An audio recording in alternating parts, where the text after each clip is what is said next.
remember about a year ago, a little over a year ago, Jeff ended up taking a sabbatical for a couple of months and going off, and it was a very significant time for him.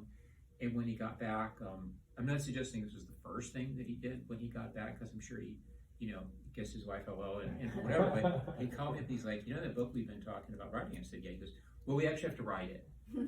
And so I think it started with him. I think it was this sense of urgency about what we're seeing, and sometimes you have these feelings, of, if we don't do this, probably maybe nobody else is going to do it. Yeah. So that's at least my recollection. And I remember a moment, because we started, 7-8 years ago with these conversations with Mike, and at least my focus was more at the time, hey, how do we, in the Dallas area where we serve, and there's all these people outside of the faith who've been burned by church, who've been hurt by evangel, who have a very dim, skeptical view.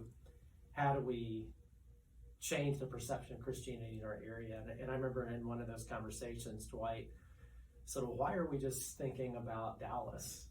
Why isn't this a national conversation? Why isn't this, And we're thinking, well, because I'm in Dallas, but for people like Mike and Dwight who think these big marketing campaigns, and all this, why wouldn't you think that way? And wouldn't it give hope to the whole country?